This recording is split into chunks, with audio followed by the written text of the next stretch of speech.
오늘 본문의 앞선 상황을 보면 사울의 아들 요나단이 게바라고 하는 곳에 있는 블레셋 사람의 수비대를 친 일로 인해서 이스라엘이 블레셋의 이 미움을 사게 됐습니다. 블레셋 사람들이 이스라엘을 치러 이제 군대를 이끌고 올라왔는데 쳐들어온 블레셋의 군대가 병거가 3만, 마병이 6천, 백성이 해변의 모래와 같이 많았다고 기록을 하고 있습니다. 제가 말씀을 준비하면서 보니까 이게 병거가 3만 이러면 우리 옛날 영화 같은 데 보면 그 로마 시대 보면 전차 있지 않습니까? 영어로도 보면 이 병거가 캐리엇이라고 기록이 되어 있는데 이 병거가 3만이고 마병이 6천 명이다. 뭔가 좀 이상하게 느껴지기도 하는 것 같습니다.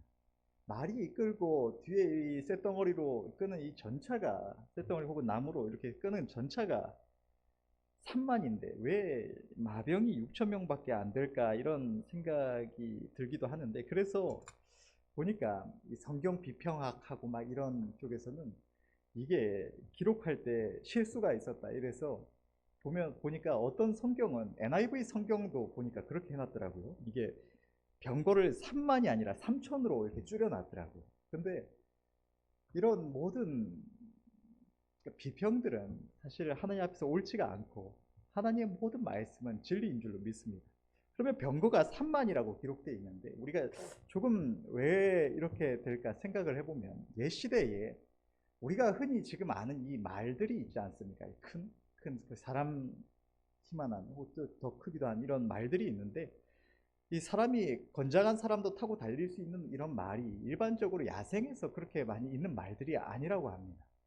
그래서 옛 시대에 말하면 이 마병보다 원래 전차가 더 많았다고 합니다. 왜냐하면 사람이 한 마리 말 한 마리 한 마리를 직접 타서 사람의 무게를 지탱하고 싸울 만한 그런 능력이 안 돼서 말 한두 마리가 두 마리 세 마리가 이 전차를 끌고 싸우게 하는 게 옛 시대의 원래 일반적인 싸움의 방법이었고 이 말들이 사람의 손을 타고 많이 개량되고 이렇게 교배를 통해서 우량해지면서 그때부터 이제 이 기마병이 출현을 하기 시작했다고 합니다. 그런 점에서 보면 이 병거가 3만이었다는 것도 이해가 좀 되는 것 같습니다.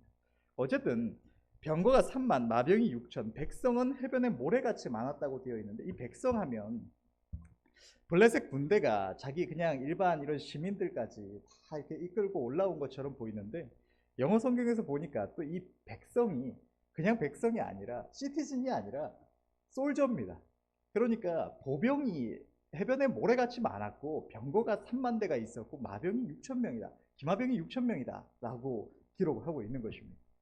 처음에 이 이스라엘 백성이 이스라엘이 블레셋 미움을 사게 됐다는 소식을 들은 이스라엘 백성들이 블레셋과 맞서 싸우려고 사울이 있는 길갈로 많이 모여들었습니다. 그런데 문제는 이 모인 블레셋 군대를 보니까 이게 상대가 안 되는 숫자가 어마어마하게 몰려오는 겁니다.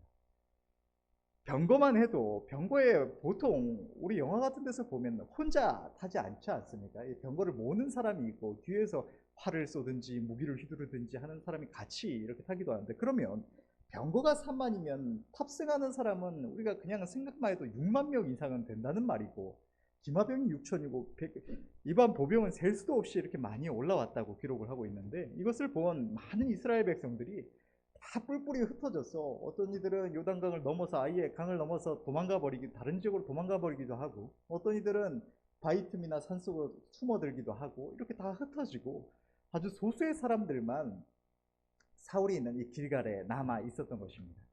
사울은 그래도 자기 나라 하나님께서 주신 자기 나라를 이스라엘 민족을 지키기 위해서 그 남은 사람들과 이 블레셋 대적하에 싸우고자 했는데 워낙 이 두려운 싸움이다 보니까 이길 수가 없는 인간적으로 볼 때는 절대로 이길 수가 없는 아무리 게릴라를 한다고 한들 이길 수가 없는 이 병력 차이다 보니까 하나님의 도우심을 구하고자 사무엘 선자를 청했습니다. 그런데 바로 와서 좀 이렇게 제사를 드려 주시면 좋겠는데 하나님께서는 사무엘 선자를 통하여 명령을 하시기를 사무엘이 길갈에 이르니까 7일을 기다리라고 말씀을 하신 거죠. 사울은 겁이 났을 법도 한데 그래도 하나님의 명하신 명령을 지키겠다고 7일을 기다렸습니다. 아무런 문제가 없었다면 완전히 7일이 지나가고 8일이 되고 어쩌면 9일 되고 해도 사무엘 선지자가 와서 제사를 드릴 때까지 거기 기다리고 있었을 수도 있을 것입니다. 그런데 문제는 사무엘 선지자가 속히 오지 않으니까 이 남아있던 소수의 백성들마저도 이제 도망을 가기 시작하고 점점점 사울의 진영에 있는 군사들이 줄어가는 겁니다. 그래서 사울은 이제 안 되겠다 싶으니까 사무엘 선지자가 오지 않는다고 자기가 하나님 앞에 제사를 드리는 이 범죄를 저질렀습니다. 사실 범죄라고 하지만 사울의 입장에서는 그냥 하나님 앞에 제사를 자기가 드린 겁니다. 원래 왕이 드리면 안 되는 건데 어쩔 수 없는 상황이니까 나라도 하나님의 은혜를 구해야겠다 하면서 그 앞에 제사를 드린 겁니다. 얼마나 심각한 상황이었냐면 이후에 오늘 본문 마지막 절에 기록된 말씀을 보면 이 이후에 남은 이스라엘 백성들의 숫자가 600명이었다고 합니다. 병거가 3만인데 남아있는 병사의 숫자가 600명밖에 안 됐다고 기록을 하고 있는 겁니다. 그냥 이 3,000명의 기마병이 닥쳐서 밟고만 지나가도 죽을 수 있는 이 진짜 아무것도 아닌 이 숫자밖에 남지 않은 절박한 상황이었다는 사실을 우리는 알 수가 있는 것입니다. 어쨌든 사울은 이 절박하고 절망적인 상황에서 하나님의 명령을 끝까지 지키지 못하고 결국은 자기가 하나님 앞에 제사를 드리는 범죄를 저지르고 말았습니다. 이후에 사무엘상 15장을 보면 사울이 하나님께 범죄한 또 다른 사건을 기록을 하고 있는데 하나님께서는 사울에게 아말렉을 진멸하라고 말씀을 하셨습니다. 그래서 사울 왕이 이스라엘 백성의 군대를 이끌고 아말렉과 싸우러 나갔고 하나님께서도 아말렉 족속을 이스라엘 손에 붙여주셨습니다. 그런데 하나님께서는 사무엘 선지자를 통하여 왕에게 말씀을 하시기를 아말렉을 진멸하되 남녀노소와 그 모든 우양이며 생축이며 모든 것을 다 진멸하라고 말씀을 하셨습니다. 그런데 사울 왕이 가서는 그 전투에서 이기고는 양과 소의 좋은 것과 아말렉 왕 아각을 사로잡아서 돌아온 겁니다. 우리가 이 사울이 하나님 앞에 범죄했다 하니까 성경을 통해 워낙 말씀을 많이 접해서 그냥 사울이 범죄한 사건으로 그냥 단순히 이해하고 지나갈 수가 있는, 사울이 불순종했구나 이렇게 간단히 생각하고 지나갈 수가 있지만 사실 인간적으로 보면 매우 이해가 되는 사건입니다. 당시에 이 왕의 왕권이 그렇게 강하지가 않았던 것 같습니다. 솔로몬의 아들 르호보암 왕 때에도 르호보암 왕이 백성들에게 선처를 베풀지 않으니까 백성들이 왕을 대적하여 일어나서 다른 여로보암 왕을 따로 세우고 아예 나라를 나눠버릴 정도로 그것도 이 사울에 이어서 다윗에 이어서 솔로몬에 지나서 르호보암 왕 때까지 왕권이 이어졌는데도 불구하고 그 상태였다는 것이니까 사울 왕 때는 더더욱 말할 것이 없었다는 사실을 우리가 알 수가 있습니다. 이런 상황에서 옛 시대에 전쟁에 나가는 이런 군사들의 이 소득, 전쟁에서의 소득은 전쟁에서 이기고 그 적국의 대적의 여자나 아이들 또 포로로 잡은 이 남자들을 이 노예로 삼는 것이 가장 큰 수익이라고 할 수가 있습니다. 백성들이 뭐 금이며 뭐 이런 재화를 보물을 쌓아두면 얼마나 쌓아두었겠습니까? 그러면 제일 큰 거는 한 명 한 명 각 집집마다 있는 이 노예를 사로잡는 게 가장 큰 병사들의 소득인데 하나님께서 이 모든 것을 진멸하라고 말씀하신 것입니다. 그냥 사람들만 다 죽이라고 한 것도 아니고 양과 소까지 다 죽이라고 말씀을 하셨으니까 사울 왕이 백성을 두려워했던 것입니다. 백성들이 목숨을 걸고 전쟁터에 싸우러 나가서 싸웠는데 아무런 소득도 없이 다 멸해버리라고 하자니 백성들이 자신들에게 분노해서 자기 왕권이 위태할까 혹은 자기가 죽임을 당할까 두려워했던 것입니다. 그래서 백성들이 이 양과 소의 좋은 것이라도 좀 남겨가서 죽이지 말고 가져가서 하나님께 제사라도 드리자고 하니까 왕이 그 백성을 두려워해서 양과 소를 살렸고 또 아말렉 왕 아각은 그런 이 왕권이 너무나 약한 시대이다 보니까 적국을 이기고 왕을 사로잡아서 자기 아래에 둔다는 것, 그것이 얼마나 그 왕의 그 명예를 높이는 일이었겠습니까? 그러니까 다 멸했지만 아말렉 왕 아각 한 사람 살려와서 자기 왕권을 좀 높이고자 했던 것입니다. 어쨌든 이 두 가지 사건으로 인해서 사울은 하나님 앞에 범죄하였고 하나님께서는 이 사울을 버리셨습니다. 하나님의 신이 사울을 떠났고 이전에 하나님의 신이 임하여서 선지자들과 함께 예언을 하기까지 했던 사울에게서 하나님의 신이 떠나니까 악한 영이 사울을 따라다니면서 역사하기 시작했고, 사울은 평생에 하나님께서 사울에 이어서 세우신 다윗의 대적이 되었습니다. 다윗을 죽이겠다고 하다가 무고한 하나님의 제사장 85인을 돌육하기도 하고, 아말렉을 진멸하라고 할 때는 다 진멸하지 않고 왕 아각을 살려가더니 무죄한 하나님의 제사장 85인을 죽였을 뿐만 아니라 그 제사장의 성읍의 남녀노소까지 싹 죽이는 죄를 범하기도 하였습니다.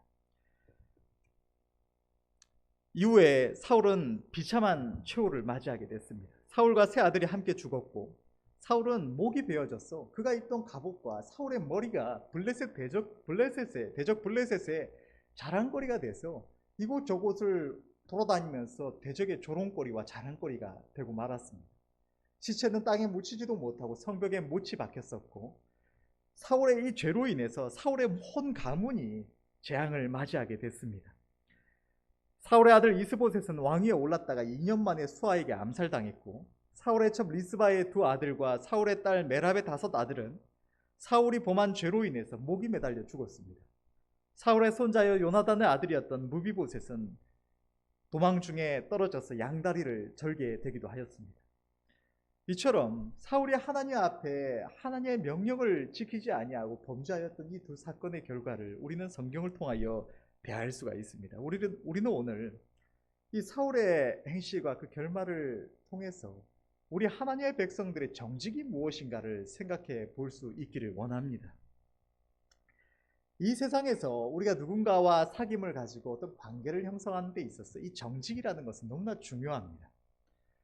끊임없이 말을 바꾸고 자기가 하던 행위를 이리저리 굽게 하는 사람, 자기 길을 끊임없이 자기 이 태도를 이리저리 바꾸는 사람은 우리가 신뢰를 할 수 없고, 그런 사람과는 이 견고한 관계가 구축되지를 못하는 것입니다.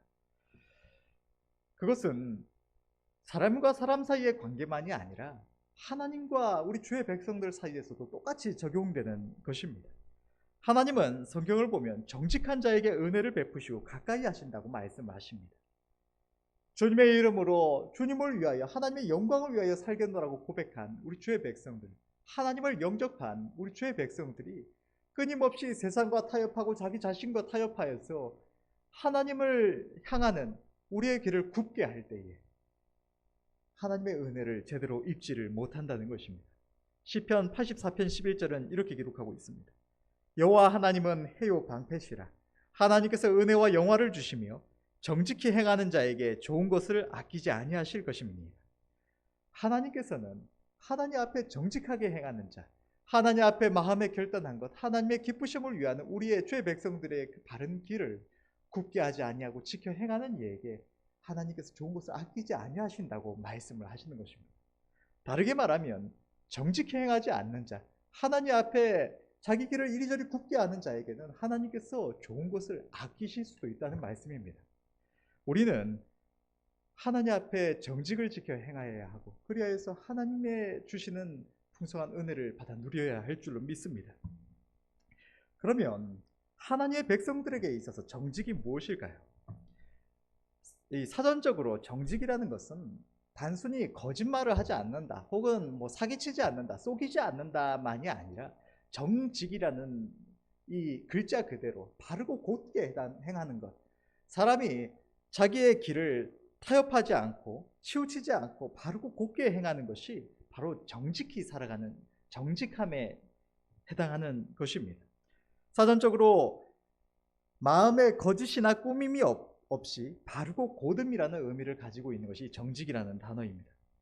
우리 하나님의 백성들에게 있어서 정직이라는 것, 하나님의 백성들이라는 것이 그냥 단순히 그냥 교회 한번 나가보자 해서 이렇게 나오는 그 교인들을 말하는 것이 아니라 진정으로 하나님의 은혜를 입은, 우리가 앞서 찬양했던 찬양의 이런 가사들처럼 우리 주님의 십자가의 은혜를 깨닫고 나를 위하여 십자가에 달리신 주님의 그 보혈의 공로를 깨닫고 주님 앞에 무릎 꿇고 주님을 나의 주로 영접한 자, 나는 이제 나를 살리신, 나를 피로 사신 주님을 위하여 살겠노라고 주님을 우리의 주인으로 온전히 영접한 주의 백성들, 성도라고 부르심을 입은 것처럼 하나님의 것으로 구별함을 입은, 하나님의 백성으로 구별함을 입은 우리 주의 백성들에게 있어서 정직이라는 것은 우리가 하나님을 영접했을 때에 우리의 마음에 고백했던 주님의 기쁘심을 위하여 하나님의 기쁘신 뜻대로 살겠노라는 우리의 고백을 어떠한 상황 속에서도 지켜 행하는 것이 바로 주의 백성들이 언제나 지켜야 할 정직인 것입니다.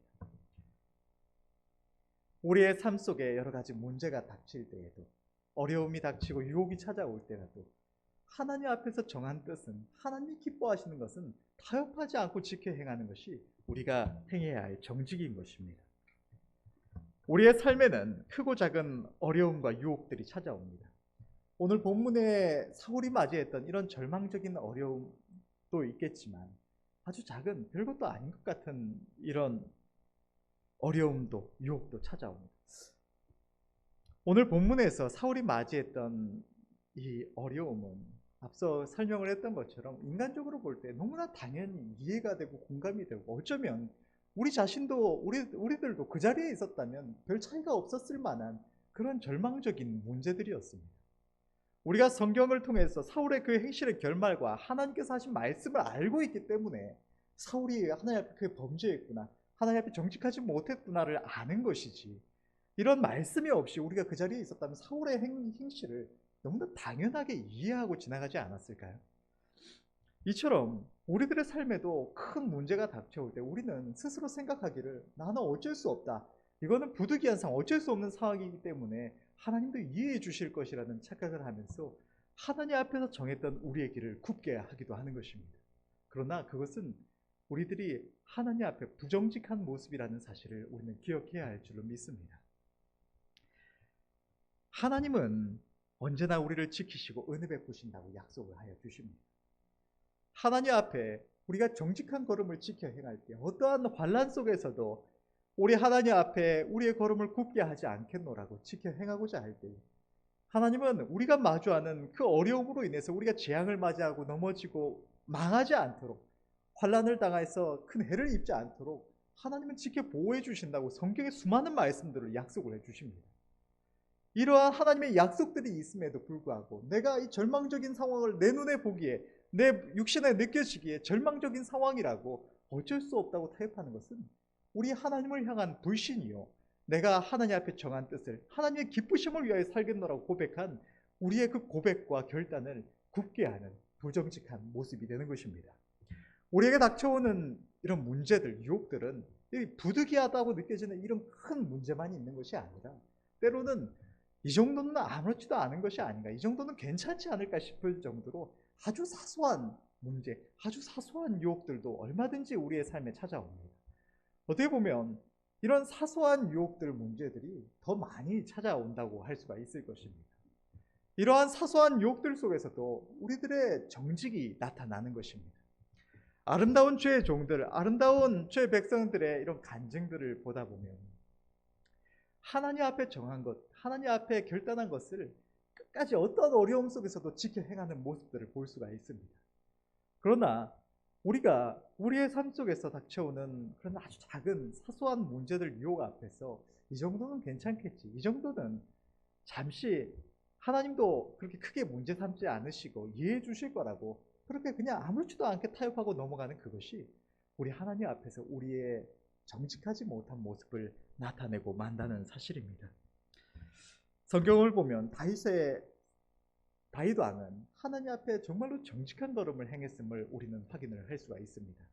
여러 가지 사건들이 있지만 한 가지 사건만 보면, 하나님께서는 사울이 다윗을 죽이고자 할 때, 그래서 이스라엘 군대를 이끌고 다윗을 죽이겠다고 쫓아다닐 때 사울의 생명을 다윗에게 2번이나 붙여주셨습니다. 그런데 다윗 왕은 그 사울을 죽이기를 기뻐하지 않았습니다. 하나님께서 그의 손에 붙여주셔서 단번에 쳐서 그냥 칼만 뽑아서 휘두르기만 하면 단번에 나를 죽이고자 하는 그 대적을 물리치고 나의 생명을 보존할 뿐만 아니라 다윗을 따르던 수많은 그 부하들이며 백성들의 생명까지도 지킬 수 있는, 더 이상 생명의 위협을 받지 않고 쫓겨다니지 않을 수 있는 그런 기회, 또 온 이스라엘이 다윗이 본래 사울의 충성된 신하요 이스라엘의 아름다운 이였다는 것을 알고 있었기 때문에 사무엘 선지자가 다윗에게 기름을 부었다는 것을 사무엘 선지자를 통해 알 수 있기 때문에 다윗이 사울만 죽이기만 하면 다윗이 사울에 이어서 왕이 되는 것도 전혀 이상하지 않은 상황이었습니다.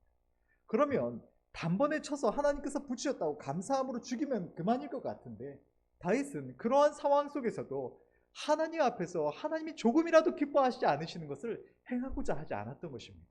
자기가 얼마나 더 쫓겨다닐지 모르더라도, 혹 쫓겨다니다가 죽임을 당할 수 있는 이런 위험한 상황 속에 있더라도, 그것을 벗어날 수 없을지라도 나는 하나님 앞에 정한 뜻을 결코 어기지 않겠노라는, 굽히지 않겠노라는 다윗의 정직함이 사울을 살리고 하나님 앞에 다윗의 정직함을 나타냈던 것입니다.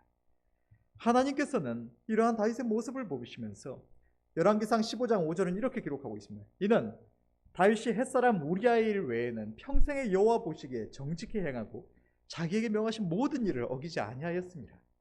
하나님은 다윗이 하나님 앞에 정직했노라고 인정하시고 그에게 한없는 복을 부어주셨다는 것입니다. 우리들의 삶에 임하는 어떤 큰 문제도 사울이 마주했던 문제, 또 다윗이 마주했던 이런 문제만큼 크다고는 할 수가 없을 것입니다. 하나님께서는 우리의 연약함을 아시고 우리를 지켜주신다고 약속을 하십니다.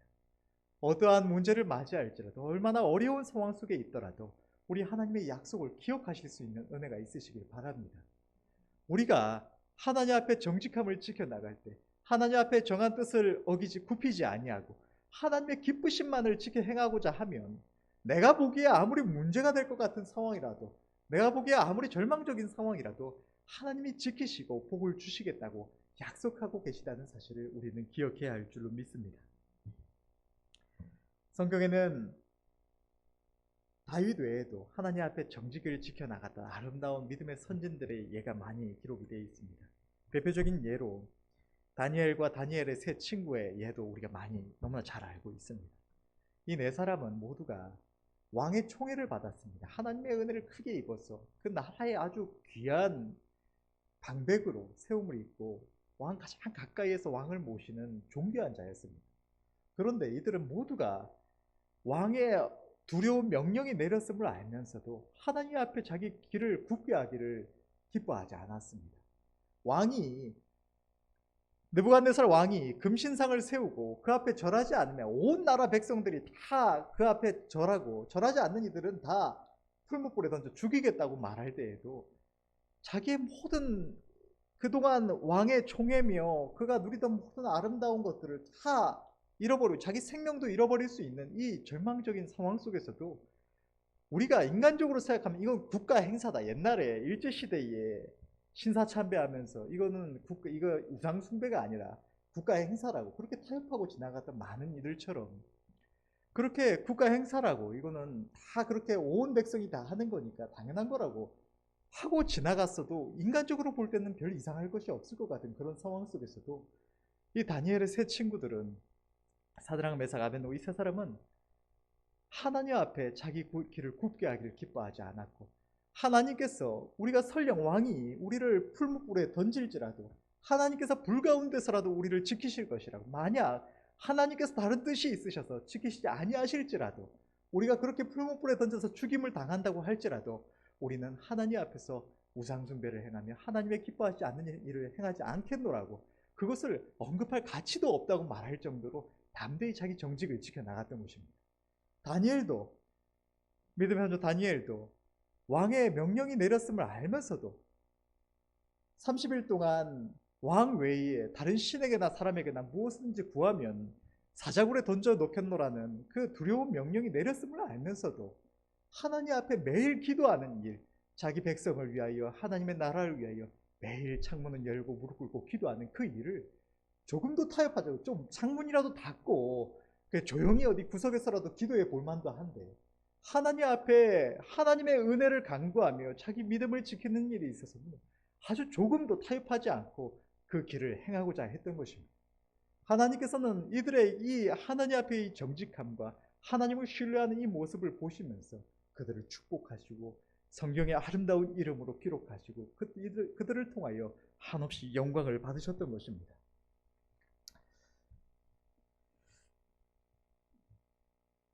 사람은 아무도 알아주지 않고 또 모르는 일이라고 하더라도 하나님은 우리의 모든 걸음을 다 지켜보고 계십니다.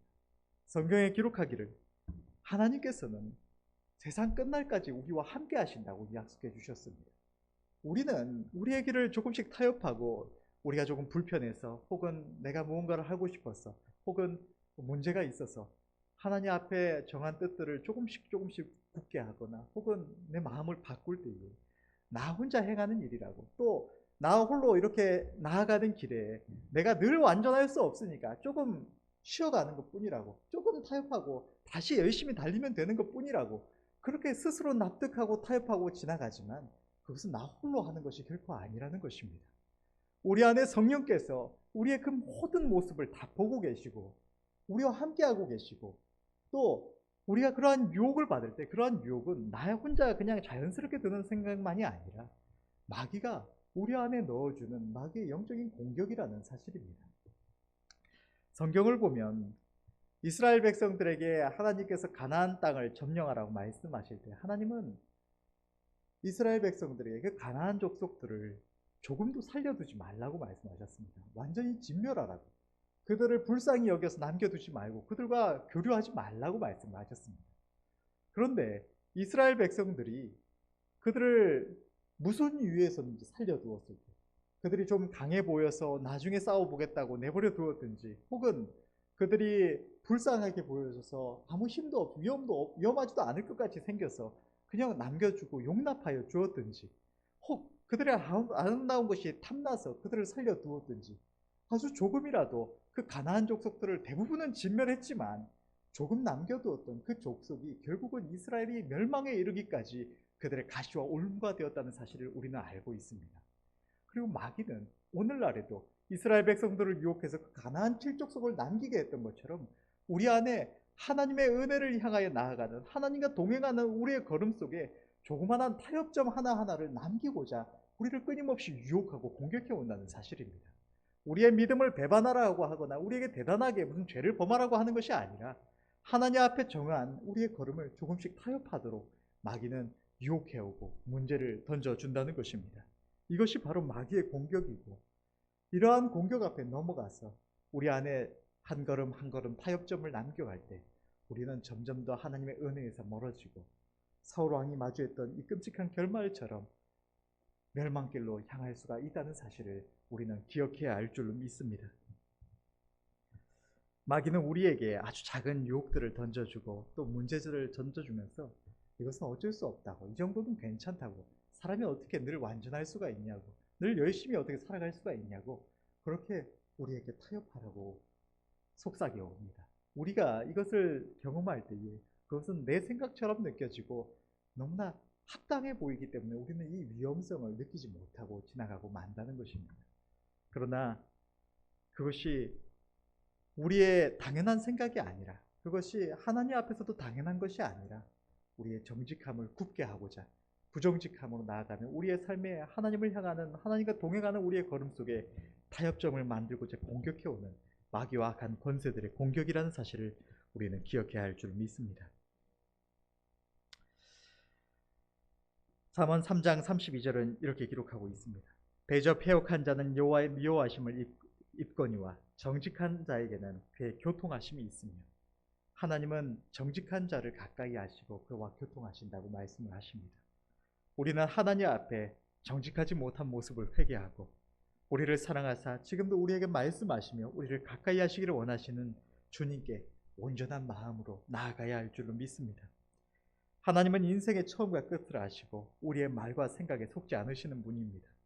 하나님께서 정직한 자에게 은혜를 베푸시는 것은 하나님은 의로우신 분이기 때문에 의롭고 선한 길을 행하는 자, 정직한 자를 기뻐하시고 여러 가지 위험과 유혹 앞에서도 자기 길을 타협하지 않고 하나님의 기뻐하심만을 행하고자 하는 자를 통하여 하나님이 영광을 받으시고 또 그를 축복하시는 것입니다. 시편 11편 7절은 또 이렇게 기록하고 있습니다. 여호와는 의로우사 의로운 일을 좋아하시나니 정직한 자는 그 얼굴을 배우리다. 이 세상과 육신의 유혹에 타협하지 않고 정직하게 주님을 향하여 오로지 나아가는 자들은 모두가 주님이 약속하신 그 은혜를 입게 되고 주님의 낯을 배울 수가 있는 것입니다. 하나님의 약속을 믿음으로 붙들고 정직한 마음으로 우리 하나님만을 향하시는 은혜가 저와 여러분들 모두에게 있으시기를 바랍니다. 결론을 맺겠습니다. 사랑하는 성도 여러분들, 우리는 주의 백성들입니다. 주님의 십자가의 은혜를 입은 우리는 모두가 부족할지라도, 때때로 우리가 입은 은혜를 망각하고 실수하고 치우쳤다고 할지라도 우리는 주의 이름으로 사는 자들이고 주를 위하여 살며 저 영원한 나라를 바라보며 살아가는 자들입니다. 하나님께서는 이러한 우리 주의 백성들이 하나님이 기뻐하시지 않는 것을 용납하고 타협하는 것을 기뻐하지 않으십니다. 하나님의 백성된 우리가 우리의 길을 굽게 하는 것, 세상과 타협하고 자신과 타협하여서 하나님의 기뻐하시는 일을 멀리하기도 하고 하나님이 기뻐하시지 않으시는 것을 행하기도 하는 것은 하나님 앞에서 우리의 길을 굽게 하는 정직하지 못한 모습인 것입니다.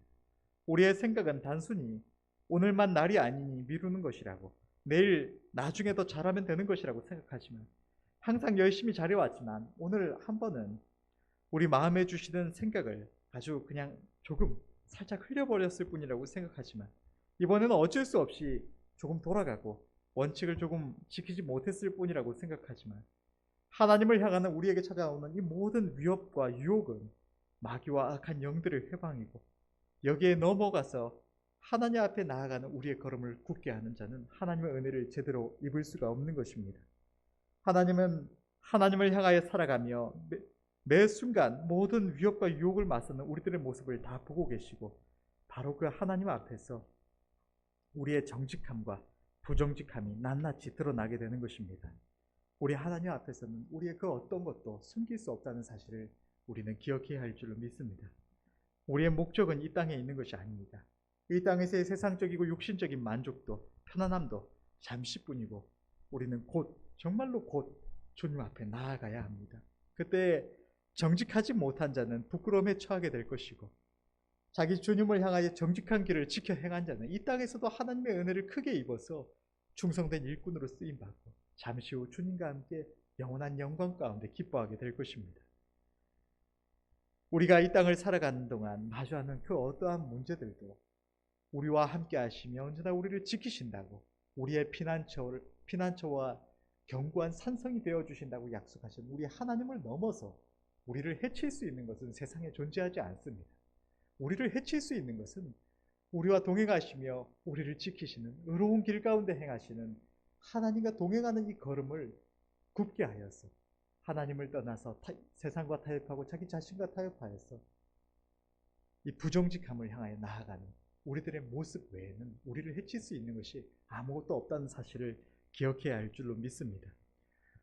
우리는 어쩔 수 없다고 우리 자신과 타협하기도 하고 세상과 타협하기도 하지만, 바로 그러한 타협이 우리의 영혼을 위험에 빠뜨리고 하나님의 보호하시는 손길을 벗어나는 우리의 걸음이 바로 우리 스스로 화를 자초하는 걸음이라는 사실을 우리는 깨달아야 할 줄 믿습니다. 사람은 아무도 모를지라도 하나님은 우리가 살아가는 모든 순간에 우리의 걸음을 아시고 우리의 마음과 생각을 아십니다. 하나님을 향하는 우리의 걸음을 사람들은 알지 못하고 때로는 오해할지라도 하나님은 우리의 모든 걸음을 알고 계시며 지켜보고 계십니다. 세상의 어려움과 유혹에 타협하지 않고 정직한 길을 행할 때 하나님께서는 반드시 그 길에 은혜를 더하여 주십니다. 우리 앞선 모든 믿음의 선진들과 이 시대의 은혜 가운데 살아가는 모든 주의 백성들이 자기 주님을 향하는 그 정직한 걸음 가운데 은혜를 입었고 또 지금도 입고 있다는 사실입니다. 우리는 주님을 향하는 우리 자신을 돌아보아야 할 줄로 믿습니다. 우리의 마음과 걸음을 바로잡고 우리 주님을 향하여 정직한 마음으로 나아가므로 주님과 더욱 깊은 관계 속으로 나아가고 하나님의 은혜를 더 풍성히 입을 수 있기를 바랍니다. 하나님의 선하신 뜻을 깨달았을 때, 우리 하나님을 향하여 어떠한 뜻을 품었을 때, 하나님의 기쁘심을 행하고자 할 때 크든 작든 세상의 어려움과 유혹 앞에서 그 뜻을 타협하지 말고 마음을 지켜 하나님을 향하는 은혜가 저와 여러분들 모두에게 늘 있으시기를 간절히 바랍니다. 기도하겠습니다.